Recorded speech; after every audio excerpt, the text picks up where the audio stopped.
Karena belajar halal haram artinya ingin menghidupkan hukumnya Allah Ta'ala. Tapi nak wong donga kepingine iku kabul kajate. Intine mikir awake dhewe. Makanya saya termasuk ulama yang jarang berdoa. Tapi ya berdoa tapi kadang-kadang. Nah kowe kan gak kontribusi ning agama ora pati ya ndonga. Oh dasar murahan.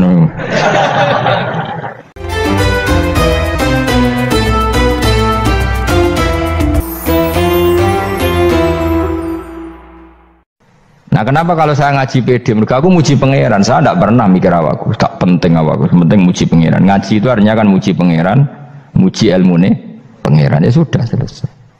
Itu anakku itu dongo itu mikir awakmu dewi. Mulane dongo mek ngaji itu derajatnya dhuwur ngaji, mergo ngaji muji pangeran, nak dongo mikir awake dewi. Makanya masyhur itu ada dua kelompok di masjid, yang satu diskusi halal haram, yang satu berdoa. Nah, terus Nabi keluar dari rumah berdiri, sempat ragu, saya kemana? Terus akhirnya Nabi ngendikan mereka itu berdoa kalau Allah mengabulkan ya disembadani. Tapi mereka belajar halal haram. Itu perintahnya Allah, saya sebagai Nabi. Terus akhirnya Nabi gabung kelompok yang belajar halal haram. Karena belajar halal haram artinya ingin menghidupkan hukumnya Allah Ta'ala. Tapi nak wong donga kepingine iku kabul kajate. Intine mikir awake dhewe. Makanya saya termasuk ulama yang jarang berdoa. Tapi ya berdoa tapi kadang-kadang. Nah kowe kan gak kontribusi ning agama ora pati ya ndonga. Oh dasar murahan. Ya tapi piye mulang ya ora payu. Jadi kadang-kadang kula dibantah. Lah jenengan mulangi payu Gus. Lah kula ora payu, ndonga-ndonga ngono. Ya tapi aku ngerti pangeran ra bakal nyembadani barno ra Gus. Pangeran yo paling sedikit sithik ngono cukup umum. Kalau termasuk orang yang nggak setuju ya kalau orang sholawatan terus berlebihan tapi khidmah ini Nabi kurang. Maksudnya gini loh, sholawatan berlebihan ya. Redaksi sholawat tentang Nabi itu kecil, bukan sholawat jumlahnya enggak. Redaksi tentang Nabi itu kecil, sementara tentang keinginannya itu saya tidak suka. Saya suka sholawatan itu ya yang nyifati Nabi banyak, kemudian keinginannya kecil, itu bagus. Kayak Ihya itu loh, kayak Ihya Abdul Hasan Asadili itu. Kalau dongo itu jaluk mau swidik paling baris paling terakhir. Misalnya gini, nahmaduka ya man huwa wa la ilaha illa anta ar-rahmanur rahim, itu langsung in sampai nyifati Allah itu 99. Buar ngono nganti berkuras-kuras. Lagi terakhir mau jaluk dongo sithik. Nah kowe kan enggak muni muji Allah mau basa-basi tok. Alhamdulillah rabbil alamin wassalatu wassalamu ala Muhammadin. Mau nggo syarat tok. Baru ke Allahumma inna nas'aluka nganti telung lari. Telung halaman. Tapi pas muji pangeran, alhamdulillah rabbil alamin wassalatu wassalamu ala Muhammadin. Bariku terus dongo njaluk mapan, tolak buala. Yo tau aja. Mana jare pangeran, muji kekasihku suwidik dongane kecangkeman. Lah saya tuh gak suka jenis itu. Harusnya sholawatnya itu yang panjang. Maksudnya nyifati Nabi yang panjang. Baru mintanya sedikit, itu bagus ya. Di akhlak. Makanya saya diantara sholawat yang senang itu sholawatnya Habib Ali Al-Habsyi yang arang Simtudur. Kalau beliau baca sholawat itu sholatan yattasilu biha ruhul musolli alaihi bi fayam basitu fi qalbi sirru nuri ta'alluqi bi wa hubbi wa yuktabu biha bi inayatillahi ta'ala fi hisbi. Jadi dia baca sholawat itu, ya Allah berikan sholawat kepada kekasihmu Muhammad. Dengan sholawat ini rohnya saya, musolli itu rohnya saya yang membaca sholawat bisa sambung dengan rohnya Rasulullah, dan setelah sambung saya terhitung sebagai orang yang mencintai Rasulullah, dan saya berharap dari cinta itu saya tertulis sebagai umatnya. Nah aku kan enggak mau sholawat itu mau saya termasuk orang yang enggak saya loh ya. Tapi ya tetap baik dibanding nganggo primbon ya satu sholawatan itu. Tapi boleh punya etika lah dengan Rasulullah itu. Kalau dongo nyifati Nabi yang banyak ya baru keinginan. Kan banyak itu sholawat yang seperti yang saya misalnya di kitabnya Sayyid Muhammad ada Allahumma sholli ala sayyidina Muhammad nuri kalam alladzi. Wah nyifati Nabi itu sampai panjang lebar baru menceritakan hajatnya. Kalau kamu kan enggak nyifati Nabi basa-basi mau sidik mana. Malah kadang orang misalnya ala Muhammad, kok ala Muhammad muni sayyidina aja disoal. Baru kudungannya panjang. Saya termasuk yang enggak setuju karena itu menurut saya kurang etika. Makanya Rasulullah itu kalau berdoa kalau sudah nyifati Allah, coba tak beri satu contoh saja doanya Nabi. Alhamdulillah hamdan yuwafi ni'amahu wa yukafi'u mazida ya rabbana lakal hamdu kama yanbaghi li jalali wajhika 'azimi sultanik la nuqsi sana'an 'alaika anta kama asnaita 'ala nafsik. Itu sudah berapa itu nyifatinya? Itu belum doanya tuh. Nah kamu kan enggak Allahumma alhamdulillah rabbil alamin Allahumma ya Allah di hajati gremeng titik seramutu tenan. Jangan gak bakat wali. Lah cara kula iku sisen ngono. Kula ya sering ngamini dongane wong ngono tapi ning atiku amin maksudnya amin barno mawon Gusti. Dadi aku amin tapi amin ku barno mawon Gusti. Wong ora jelas ngono betul. Jadi aku muni amin tapi amin barno maksudnya ya Allah barno amin maksudnya. Jadi karena tadi setahu saya doanya para nabi, para wali itu memang seperti itu. Ya coba itulah doa tadi aja yang saya sebut itu berapa kalimatnya? Apa? Alhamdulillah hamdan yuwafi ni'amahu wa yukafi'u mazida ya rabbana lakal hamdu kama yanbaghi li jalali wajhika 'azimi sultanik la nuqsi sana'an 'alaika anta kama asnaita 'ala. Enggak terhitung pujian saya kepada engkau sebanyak engkau memuji pada diri engkau sendiri. Allahumma inni a'udzu biridhoka min sakhatika fi mu'afatika min uqubatika wa bika minka.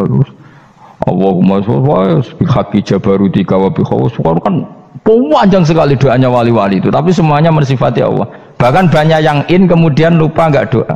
Coba haji, doa haji itu coba. Labbaik Allahumma labbaik la syarika lak innal hamda wa ni'mata laka wal mulka la syarika lak wa ni'mat. Itu kan labbaik saya siap melaksanakan perintahmu ya Allah sa'dik. Engkau yang punya pujian, engkau la syarika lak lakal. Itu malah enggak ada, jarang malah ada doanya. Itu kalimatnya talbiyah semua. Allahumma antal azil akram itu sudah seperti itu. Karena tadi al mu'min yashghaluhu sana 'ala Allah min ayyakuna li nafsihi dzakiran. Mukmin sejati adalah sibuk memuja Allah sampai lupa jatah dirinya sendiri. Nah, kowe kan gak mujine Allah basa-basi, dongane tenanan. Itu jadi makhluk aneh, itu jadi hubungan mbek pangeran itu wong aneh. Ya tapi jen ra bakat wali semono iku dadine semono iku. Ya tok ngono kok mari wali kakean malah gak elit.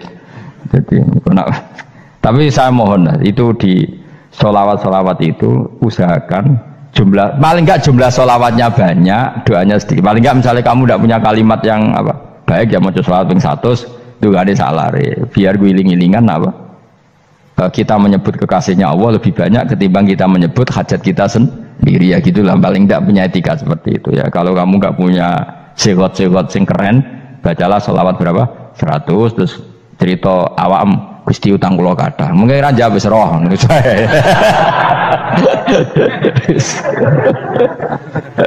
Tapi kan kita menyebut kekasihnya sampai 100, nyebut utang bisa. No cowok nyebut kekasih bisa, nyebut utangnya 100.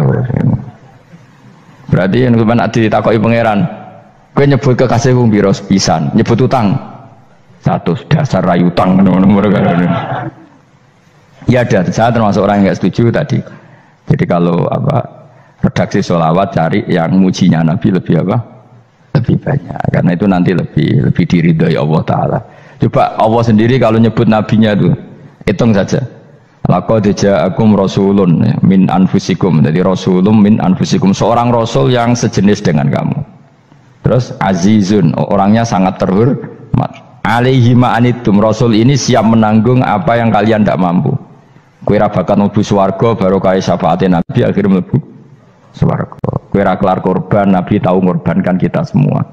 Dokha Rasulullah bikabsaini, terus hada an ahli wa hada amman lam yudokhi min mati. Jenenge alihima anittum, Nabi menanggung apa yang kalian berat. Azizun, Nabi itu ali, terus harisun alaikum, Nabi sangat berkomitmen menyelamatkan kalian.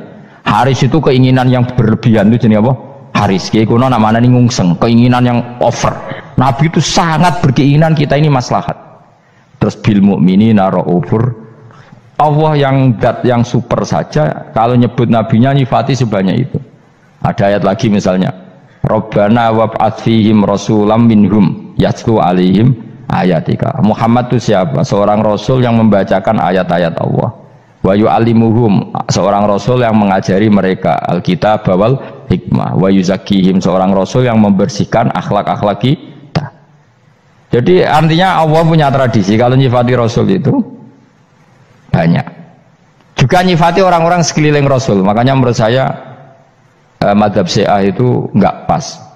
Karena Allah kalau nyifati Rasulullah itu jika nyifati orang-orang di sekeliling Rasulullah, dan itu dengan pujian, yaitu Muhammadur Rasulullah walladzina ma'ahu asyidda walal kufar ruhama'u bainahum tarahum ruk'an sujada yabtawuna fadlan minallahi warid wa nasimahum fi wujuhim min atharis sujud. Itu kan panjang sekali, dan orang-orang sekeliling Muhammad adalah begini.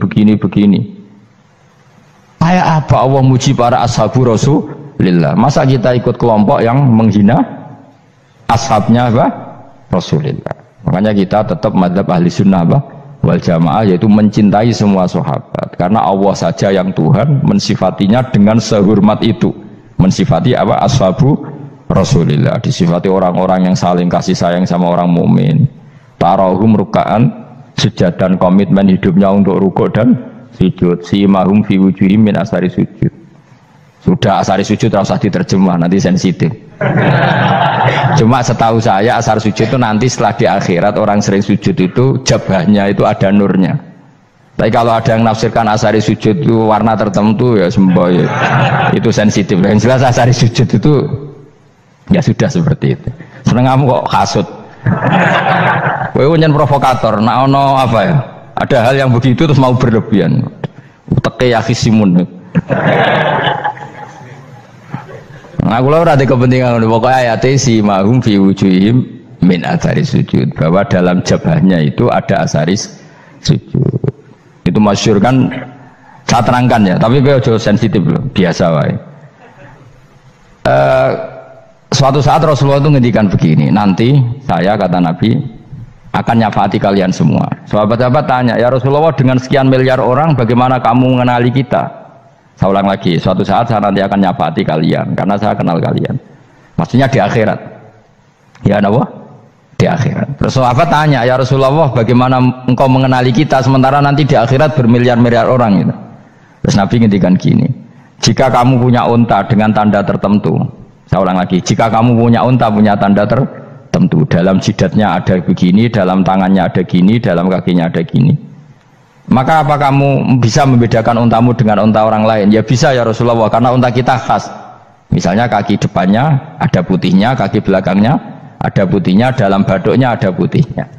Kata Nabi, inna ummati yut'auna yaumal qiyamati hurran muhajjalin min asaril wudu. Nanti umatku nanti wajahnya juga bersinar, tangan kakinya juga bersinar. Jadi asar itu saya pastikan secara riwayat itu akhirat, maksudnya tentang akhirat. Tapi bahwa yang di dunia ada yang memulai asar itu gak monggo mawon. Loh itu bagus kan, artinya ekspresi percepatan. Tidak apa-apa loh, daripada kok gue jelas ini gitu. Maksudnya ya orang ngetok ya panjang jarang sujud tenan. Wes ora usah sensitif, tapi yang jelas ya nanti ya sampean kiamat ruang samu. Nanti hisab itu nanti kalau hitung hanya sekitar 3 jam. Hisabnya sak dunia itu hanya sekitar, karena malaikat itu tidak kesulitan sama sekali. Tak warai ya, ini nggak akan salah saya dalam hal ini karena riwayatnya sahihah. Kenapa hisab itu hanya butuh rubu'un nahar, 1/4 dari siang? Enggak, anggap saja siang itu 6 jam atau 12 jam, itu aja terserah. Kalau 12 paruhnya kan 6 ya, seperti 1/4-nya berarti 3. Itu gini, jadi nanti di mahsyar itu kan yauma tabyaddu wujuh wa taswaddu wujuh. Yaudah yang kafir itu gelap, hilang, wajahnya, tubuhnya semuanya gelap. Yang mukmin itu semuanya terang. Jadi sudah yang tabyaddu wujuh wa taswaddu wujuh otomatis terus nyingkap. Terus pergerakannya itu delala yang tabyaddu wujuh itu ke kanan, yang taswaddu wujuh ke kiri. Maka kamu jangan punya sinar yang kelap-kelip, nanti kena bego yang karena nggak jelas tadi. Maka kamu harus sinarnya yang sejelas-jelasnya, ghurran muhajjalin min asaril. Bila perlu nur kamu sampai menembus langit saat itu. Makanya ketika orang mukmin sudah nurnya ada di muka, ada di tangan, masih ngendikan Rabbana atmim lana nurona karena takut masih kena bigo tadi. Karena kalau hanya wudhu tok, sikil tok kan, bayangkan di miliaran orang kan bisa agak kelihatan. Tapi kalau nurnya sampai nembus langit kan, itu siapa kok nurnya sampai, kan malaikat langsung tahu. Lane hafal Quran, alim kan insya Allah nurnya itu. Sama zaman itu masih berdoa, Rabbana atmim lana, sempurnakan nur kami. Karena nanti identifikasi malaikat berdasar tadi, kalau ada nur berarti diletakkan ashabal yamin, kalau nggak ada nur ashabal shimal. Nah malaikat yang dibawa bigo itu kira-kira detail nggak? Dugaan saya kalau kelap-kelip pasti kena simal. Wah ini partai kiri mesti kan. Pemenang yang wudhunya mau dulet sirah tok sidik. Karena anak madzhab Syafi'i. Sebetulnya meskipun itu sebaiknya kalau basuh sirah itu kabeh ben ora kelap kelip mana aneh pepesan terus dulat-dulit tok. Itu sebenarnya ya itu kelap-kelip. Ya sudah ya. Setelah itu kata ngendikane pangeran yu'raful mujrimuna bisimahum fayukhadu bin nawasi wal aqdam. Orang-orang pendosa kelihatan maka diletakkan di kiri. Nah sama yang orang-orang baik simahum fi wujuhim min asari sujud. Jadi ayat itu jelas tentang akhirat. Tapi kira usah terus merovokasi. Seneng kamu kok ya khisimun maksudnya provokator gitu. Jadi nanti yang mukmin jelas nurnya. Lah nur ini nanti dengan kadar iman kamu, perilaku kamu. Ada yang kelap-kelip, ada yang. Nah yang kelap-kelip ini yang kena bigo itu tadi. Nanti setelah kena bigo ikut ashabi simal, yang kelap-kelip disortir lagi malaikat yang bagian detail kan ada nanti. Nah ini terus ditubir neraka. Yang kafir bener-bener neraka, yang ini ditubir neraka. Nah, itu nanti ini yang ngel-ngelo Kanjeng Nabi digoleki ya ini itu. Mana sakit Kanjeng Nabi, mana ono kiai soleh darani nek iso soleh dhewe sakit Nabi mergo terus goleki endi umatku sing kelep-kelip terus dicari disyafaati. Ya imma langsung dituruti Allah wa imma diubasikne neraka. Ya terserah rencanamu piye kon aku kowe. Tapi yang jelas apa? Kiamat itu cepat sekali karena tadi ada identifikasi tadi. Makanya hanya cukup 3 jam karena tadi yang jelek kelihatan jelek, yang baik kelihatan baik. Makanya cepat. Ya oraful mujrimuna bisimahum, orang pendosa dikenali lewat alamatnya yaitu taswaddu apa? Wujuh. Kalau orang baik dikenali lewat tabyadu wujuh. Nah terus setelah nyingkir, ini ngono tak warai kiamat. Setelah nyingkir itu faduri babenahum bisuril lahu bab. Setelah tersingkir tadi terus lalu ada pintu penghalang, pintu pemisah. Nah pintu pemisah tadi yang sisi kanan langsung jadi surga, yang sisi kiri jadi neraka. Itu disebut faduri babenahum bisuril lahu bab batinu fi rahmatu wa dhahiruhu min qibalihil adab. Yang pintu arah kanan otomatis wilayah surga, yang pintu kiri otomatis wilayah neraka. Nah problemnya ketika penutupan pintu itu dah yang kelap-kelip itu katut kemana ini yang makanya kamu jangan malok partai yang apa kelap-kelip yang nggak jelas itu koalisi kemana ya. Kalau partai besar kan iso nyalon presiden, partai kecil ini kan ikut mana ini kan sing sak ngisore 1%, 2% ini kan repot. Loh, coba misalnya nur kamu 2%, berarti gelap kamu kan 98%. Kira-kira malaikat mengkategorikan kemana coba? Ayo jawab. Gelap. Loh kode semangat padahal itu bagian dari kamu. Kalau satu tubuh itu sinarnya hanya 2%, kira-kira kategorinya itu partai gelap, partai terang. Kode semangat kok ini. Berarti kegaruk kemana? Kiri. Tapi bisa saja malaikat cara berpikir gini. Tapi kok ada cahayanya ya? Padahal kata Allah yang bercahaya ashabul yamin. Kan nggak ada bilang cahaya terang. Bisa saja malaikat alhamdulillah berpikir begitu. Ya nanti kita rayu saja supaya berpikir ini kan yang penting ada cahaya. Kan Allah tidak bilang terang apa kelap-kelip. Ya mungkin saja asal ada cahaya dikategorikan lahu nur, punya apa? Nur. Tapi yang jelas saat itu pun yang sudah punya cahaya masih berdoa Rabbana atsmim lana nurona, ya Allah saya mohon sekali nur-nur kami sempurnakan. Jadi ini saya bantu teman-teman yang hafid-hafid supaya tahu maknanya ya, dan yang nggak hafid ya dengar ya. Kalau nur itu penting, makanya Nabi itu kayak apa? Nabi itu orang super itu kalau ngendikan wa mat'al min fawqi nuran wa min tahti nuran wa an yamini nuran wa an simali nuran, sampai terakhir Nabi masih mendoa untuk dirinya waj'al li nuran, dan semua tubuh saya jadi nur. Jadi Nabi sudah gitu kan, ya Allah jadikan sisi depanku nur, belakang kami nur, kanan nur, kiri nur, terakhir itu apa? Waj'alni nuran, dan doa semoga semua tubuh saya jadi nur. Itu termasuk doa yang sering saya baca. Karena saya takut kelap-kelip tadi, ini bahaya ini kalau malaikat. Saya tidak tahu cara berpikir malaikat tadi, apa ngitung 98% maka dikategorikan apa? Gelap, apa dihitung nurnya saja? Wong instruksinya Allah kan yang ada nur ashabul yamin. Meskipun kelap-kelip kan punya nur. Saya tidak tahu nanti ikut 2% ikut mana kalau di partai koalisi itu. Ya, ikut yang menang biasanya, ikut yang apa? Ya paham ya, makanya saya mohon kalau wudhu itu usahakan sempurna, terutama wudhu sholat. Kalau nggak wudhu sholat itu sebaiknya nggak sempurna, supaya ada bedanya wudhu sholat sama wudhu tidak sholat. Rasulullah itu masyhur gitu ya, Rasulullah itu kadang tawaddu'a wudhu'an khafifan, wudhu yang sederhana, yaitu hanya sekali-sekali dan tidak sempurna. Ketika ditanya as-sholat ya Rasulullah, tidak. Misalnya saya habis makan mau tidur biasanya ya wudhu, tapi tentu tidak perlu sesempurna kayak wudhu sholat, biar ada bedanya. Rasulullah juga gitu, beberapa kali beliau wudhu tapi tidak sesempurna wudhunya untuk sholat. Masyhur itu di riwayat tawaddu'a wudhu'an khafifan duna wudhu'ihi lis sholat. Tapi kalau wudhu untuk sholat asbaghal wudhu, menyempurnakan wudhu. Jadi supaya ada bedanya wudhu sholat dan wudhu tidak sholat. Saya gak wong sore ngaji podo kabeh. Abu Bakar ya gitu, ana wong poso sunat kok nyediakno buka dimarahin. Istrinya pernah nyediakan buka beliau untuk puasa sunat. Itu embernya dipecahi Abu Bakar. Ditanya, kenapa gitu? Apakah kamu akan menyaingi Ramadan? Jadi gak boleh memperlakukan puasa sunat kayak Ramadan. Dia biasa saja kalau puasa sunat wah buka kolak apa. Ramadannya ya iri tuh, ini gimana kok saya disaingi ini. Jadi kabeh itu ada proporsinya, ada apa? Makanya megang Quran ya wudhu, megang wudhu. Nah kabeh gitaran terus wudhu, pengiran tersinggung. Piye kok menjegal gitar wudhu? Jadi nggak boleh kebaikan disaingi, itu juga nggak boleh. Bapak gue sergap wudhu sampai nyekel gitar. Untuk Quran tersinggung, wah semen ibu gak semen kan. Malaikat panitia kan ya tersinggung. Kabeh itu kan ada proporsinya, apa? Ada proporsinya.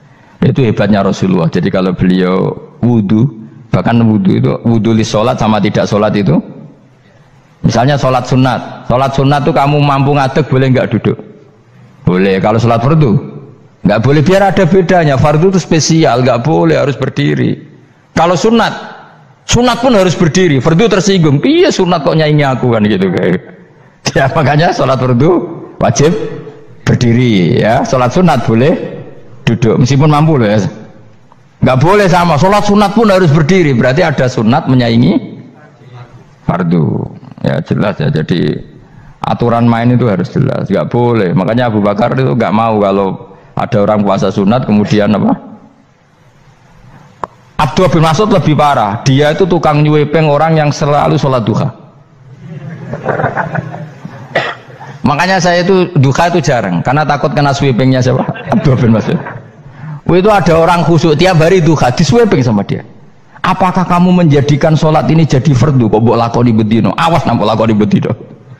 Daerah akhir duha dilakoni bedino. Perkara ini butuh duit.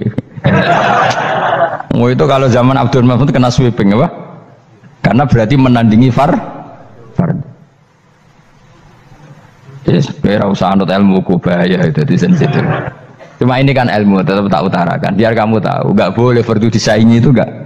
Coba kan banyak ketentuannya tadi. Contoh paling gampang itu apa? Kalau sholat fardu boleh, nggak boleh apa? Duduk. Sholat sunat boleh duduk.